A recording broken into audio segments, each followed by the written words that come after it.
ये दुनिया है ना, दुनिया, इसमें दो प्रकार के लोग होते हैं। एक वो जो इंग्लिश को प्रॉपर एंड परफेक्ट बोलते हैं, they speak immaculate English. And दूसरे वो लोग जो इंग्लिश के कुछ वर्ड्स इतने देसी स्टाइल में बोलते हैं कि हिंदी भी शर्मा जाए। खैर, ये चैनल उन लोगों के लिए एक बेहतर चैनल है और बिल्कुल सही चैनल है जो कुछ वर्ड्स को मिस प्रोनाउंस करते हैं और उनको सुधारना भी चाहते हैं। मैं हूँ राज और आप देख रहे हैं मेरा चैनल यूट्यूब पे जिसका नाम है जस्ट इंग्लिश, जहाँ हम सिखाते हैं इंग्लिश ज़ीरो से। लेकिन हर क्लास में आप लोगों के लिए हम 5 ऐसे बेसिक वर्ड्स लेके आते हैं जो होते तो बहुत बेसिक्स हैं, लेकिन फिर भी लोग उन्हें मिस प्रोनाउंस करते हैं। तो आपका लेवल चाहे कुछ भी हो, चाहे आप बहुत अच्छी इंग्लिश बोलते हो या फिर आप इंग्लिश बिल्कुल ज़ीरो से सीखना चाहते हैं, ये एक ऐसा चैनल है जहां हम दोनों लोगों को बेहतर इंग्लिश सिखाने की कोशिश कर रहे हैं। तो सबसे पहले क्लास शुरू करने से पहले मेरे पास आज फिर वो 5 बेसिक वर्ड्स हैं जिन्हें लोग मिस प्रोनाउंस करते हैं। तो चलिए देखते हैं वो 5 बेसिक वर्ड्स क्या हैं, आप उन्हें गलत मिस प्रोनाउंस क्या करते हैं और उनका जो सही प्रोनाउंसिएशन है वो क्या है। तो ये रहे वो 5 बेसिक वर्ड्स आपके सामने जो होते तो बेसिक्स हैं और आप इन्हें देख लीजिए, वाकई ये बहुत बेसिक्स हैं, हम इन्हें इस्तेमाल करते हैं, बोलते हैं, लेकिन गाइस अधिकतर लोग इसे मिस प्रोनाउंस करते हैं, इन वर्ड्स को मिस प्रोनाउंस करते हैं। क्या आप भी उन्हीं में से हैं? देखिए, एक बार खुद से प्रोनाउंस करने की कोशिश कीजिए, इन वर्ड्स को रीड कीजिए। चलिए शुरू करते हैं फिर। जो पहला शब्द है दैट इज कॉल, क्या बोलते हैं आप इसे? सवाल पूछते हैं आप, लेकिन इंग्लिश में जब आपको बोलना होता है I want to ask you one question, अगर आप इसे क्वेश्चन बोलते हैं तो आप बिल्कुल गलत हैं, क्योंकि इसका जो सही प्रोनाउंसिएशन है वो क्वेश्चन ना होकर दैट इज कॉल्ड क्वेश्चन। क्या? क्वेश्चन। देखिए कितना फर्क है, क्वेश्चन एंड क्वेश्चन, फर्क है कि नहीं? और इसी फर्क की वजह से आपकी इंग्लिश सही नहीं है, जिसे सुधारने की ज़रूरत है। तो आज के बाद आप इसे क्वेश्चन ना बोलकर बोलेंगे question. I have a question for you, can I ask you one question? So from today onwards guys, whenever you are going to ask anybody, ask question ना कि क्वेश्चन। और जो अगला शब्द है, मानता हूँ कम लोग इसे यूज़ करते हैं, लेकिन जानते सब हैं, आप भी जानते हैं और हम इसे कभी कभी बोल भी लेते हैं। लेकिन गाइस आपको पता है जो न्यूज़ एंकर्स हैं वो लोग भी इसे गलत प्रोनाउंस कर देते हैं। दरअसल इस शब्द को आपने अब तक सुना होगा पार्लियामेंट। क्या? पार्लियामेंट। लेकिन गाइस अगर मैं आपको कहूँ इसमें जो लिया है उसको ले करके बोलना है, क्या? ले, तो क्या हो जाएगा?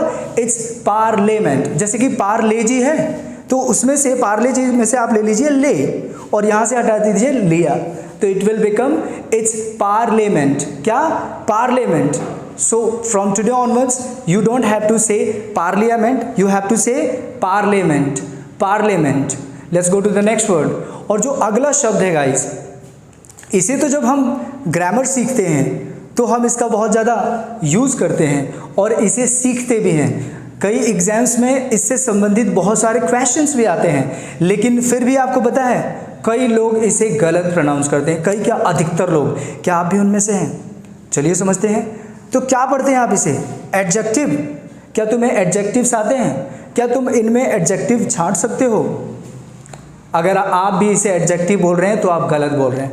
मैं आपसे कहूँगा बहुत सिंपल है इस वर्ड को बोलना। क्या? इसमें से बस डी हटा दीजिए और फिर भी एडजेक्टिव को एडजेक्टिव कर दीजिए, so it will become adjective. So from today onwards you don't have to say this word adjective, instead of saying adjective you have to say adjective. Adjective, there is no D, please remove the d and then you will speak perfect sound of this word, so it will become adjective. And the next word, क्या बोलते हैं आप लोग? बहुत आसान है और बहुत सिंपल है, बहुत आसानी से आप इसकी हिंदी पढ़ लेते हैं, आप इसकी इंग्लिश भी पढ़ लेते हैं। लेकिन गाइस पता है आप इसको इंग्लिश में गलत पढ़ते हैं। क्या पढ़ते हैं आप इसे? क्लासिक। अगर आप इसे क्लासिक पढ़ते हैं तो आप गलत बोलते हैं। दरअसल इसका जो सही साउंड है बिल्कुल ऐसे ही है, बोलना ऐसे ही है, लेकिन जो क्ला है ना उसको क्लै कर देना है। क्या? क्लै। So it will become classic. क्या? क्लासिक। क्लासिक किसी भी डिक्शनरी में नहीं है, मैं आपको बता रहा हूँ, आप ब्रिट पढ़िए या अमेरिकन, किसी भी डिक्शनरी से आप पढ़े हुए हैं, क्लासिक तो है ही नहीं। क्या है ये है classic. Classic. So from today onwards whenever you are reading this word you have to say classic. What? Classic. तो जो अगला शब्द है वो क्या है? क्या पढ़ते हैं आप इसे? आप जाते हैं वहाँ सीखने, आप जाते हैं वहाँ सीखने। और ज़्यादातर जगह तो भाई हर जगह है, गलियों में है, मोहल्ले में है, हर जगह, हर भैया किसी गली में या फिर कोई जगह है जहाँ कोई ना कोई पढ़ा रहा है और आप वहाँ जाते हैं, क्या बोलते हैं, मैं भैया के यहाँ ट्यूशन पढ़ने जाता हूँ। आपको ट्यूशन पढ़ना चाहिए। क्या आपका बेटा ट्यूशन नहीं जाता? सब कुछ ठीक है, लेकिन शब्द को तो सही प्रोनाउंस कीजिए। अब तक 99% people they mispronounce this word, guys. It's called ना कि tuition, you have to say tuition. टू में ई की मात्रा लगेगी, it will become tuition. क्या? tuition.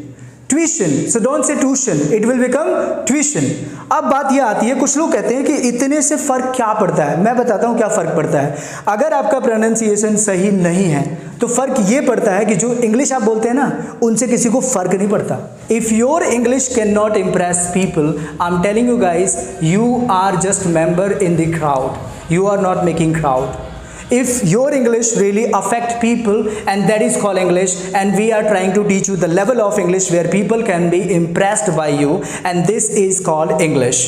So I hope guys आपको समझ आ गया होगा और आज के बाद इन शब्दों को आप सही प्रोनाउंस करेंगे। तो चलिए शुरू करते हैं आज की क्लास। आज हम सीखने जा रहे हैं स्ट्रक्चर डी ऑफ 3। स्ट्रक्चर है subject plus is am are plus having to plus V1 plus object. इसमें सेंटेंसेज आते हैं जैसे कि सब्जेक्ट को किसी काम को करना पड़ रहा है। चलिए कुछ एग्जाम्पल्स ले लेते हैं कि अगर आप इस स्ट्रक्चर को समझ जाते हैं तो किस प्रकार के सेंटेंसेज आप आसानी से ट्रांसलेट कर पाएंगे।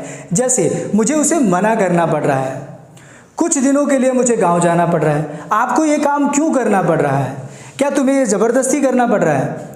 मेरे घर आज कोई भी नहीं है इसलिए मुझे खाना खुद बनाना पड़ रहा है। यानी इस प्रकार के जो भी सेंटेंसेस हैं, अगर आप इस स्ट्रक्चर को समझ लेते हैं तो आसानी से ट्रांसलेट कर लेंगे। And guys I am sure this structure is really very helpful for you, because बहुत सारे लोग इस प्रकार के सेंटेंसेस को ट्रांसलेट नहीं कर पाते, लेकिन आप कर पाएंगे। तो चलिए समझते हैं, 6 सेंटेंसेस को लेते हैं और इनको ट्रांसलेट करने की कोशिश करते हैं। तो एक अफर्मेटिव सेंटेंस ले लेते हैं पहले, कि अगर सेंटेंस हो जाए कि मुझे खाना बनाना पड़ रहा है, तो क्या इसका पहले रूल चाहिए, अफर्मेटिव रूल, जो आपके सामने ये रहा। और इंग्लिश क्या होगी? I am having to cook food, I am having to cook food. तो आपने देख लिया, ये रहा रूल और ये रही हिंदी और इसके सामने हमने इंग्लिश बनाया। इसको आप समझिए कि ये ट्रांसलेट कैसे हुआ है।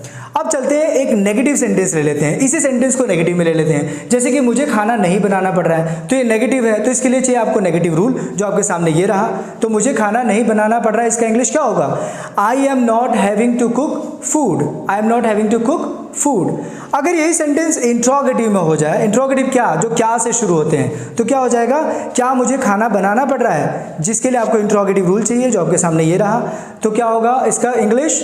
M I having to cook food. तो क्या होगा इसका English? Am I having to cook food. यही सेंटेंस इंट्रोगेटिव नेगेटिव में हो जाए तो इंट्रोगेटिव नेगेटिव रूल चाहिए, जो आपके सामने ये रहा। तो सेंटेंस क्या हो जाएगा कि क्या मुझे खाना नहीं बनाना पड़ रहा है, जिसकी इंग्लिश होगी am I not having to cook food. अब सेंटेंस को जरा WH में ले चलते हैं। WH मतलब क्या, जो क्या, क्यों, कैसे शुरू होते हैं, इस प्रकार के सेंटेंसेस। तो अगर सेंटेंस हो जाए कि मुझे खाना क्यों बनाना पड़ रहा है, तो क्या होगी इसकी English? Why am I having to cook food. देखिए, समझिए सेंटेंस ट्रांसलेट कैसे हुआ। यही सेंटेंस WH नेगेटिव में हो जाए कि मुझे खाना क्यों नहीं बनाना पड़ रहा है, तो क्या हो जाएगा? Why am I not having to cook food.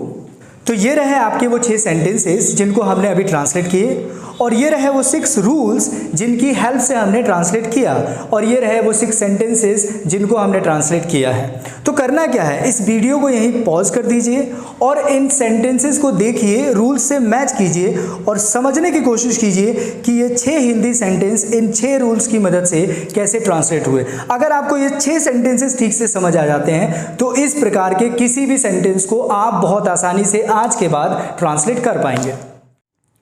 So guys I hope आपको क्लास समझ आई होगी। अगर आपको कुछ भी डाउट है या फिर आपको समझ नहीं आया कि 6 सेंटेंसेस से हम पूरा स्ट्रक्चर कैसे सीख सकते हैं, मैं आपको कहूँगा गाइज मेरी वीडियोस को डे 1 से देखिए। हमने बताया 6 सेंटेंसेस क्या होते हैं, अफर्मेटिव क्या होते हैं, नेगेटिव क्या होते हैं, तो आपको समझ आएगा। हर वीडियो में हम आप लोगों को बेसिक्स से तो नहीं बता सकते, तो अगर कुछ भी स्किप हो रहा है, वीडियोज़ को डे 1 से देखना शुरू कीजिए, आपको समझ आ जाएगा।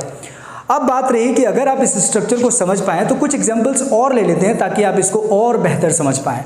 तो चलिए कुछ एग्जांपल्स लेते हैं कि जैसे कि अगर सेंटेंस हो जाए कि मुझे उसे मना करना पड़ रहा है, तो क्या होगा इसकी English? I am having to deny him. अगर सेंटेंस हो जाए तुम्हें वहाँ क्यों जाना पड़ रहा है, so why are you having to go there. माफ़ करना, मुझे आपसे बात करना पड़ रहा है, so sorry I am having to talk to you. मुझे आम नहीं पसंद लेकिन मुझे खाना पड़ रहा है, so I don't like mangoes but I am having to eat. हो सकता है कोई चीज़ आपको नहीं पसंद लेकिन आपको ज़बरदस्ती करना पड़ रहा है। जैसे आपने मॉर्निंग वॉक शुरू कर दिया तो क्या बोलेंगे, यार मुझे सुबह 5 बजे उठना पड़ रहा है, so I am having to wake up early 5 o'clock in the morning. मुझे उसे एक ही बात बार बार समझानी पड़ रही है, so I am having to make him understand for one thing over and over या फिर अगेन एंड अगेन। तो ये थे कुछ और एग्जाम्पल्स जिनकी हेल्प से आप इस स्ट्रक्चर को और समझ पाएंगे। अगर आप स्ट्रक्चर अच्छी तरह से समझ चुके हैं एंड आई होप गाइज आपको समझ आ गया होगा, तो मैं आप लोगों को हर क्लास की तरह इस बार भी कुछ सेंटेंसेस दे रहा हूं जो ये रहे आपके सामने, और मैं चाहता हूं आप इन सेंटेंसेस को कमेंट्स बॉक्स में ट्रांसलेट करने की कोशिश करें, तभी तो हमें पता चलेगा आपको समझ आ भी रहा है या नहीं। दूसरी बात, अगर आपको सही में लग रहा है कि ये वीडियो आपकी हेल्प कर रहा है और बहुत सारे लोग इससे सीख रहे हैं, तो प्लीज़ गाइज आपका प्यार दिखाने का एक ही तरीका है, क्या, वीडियोस को शेयर कर दीजिए, और अगर अब तक आपने चैनल को सब्सक्राइब नहीं किया है तो सब्सक्राइब भी कर दीजिए और बेल आइकन को दबाना मत भूलिएगा क्योंकि अगली नोटिफिकेशन उसी से आती है। आई होप गाइज क्लास समझ आई होगी। मिलते हैं अगली क्लास में, आज के लिए इतना ही। ख्याल रखिए अपना। Thank you so much, bye bye.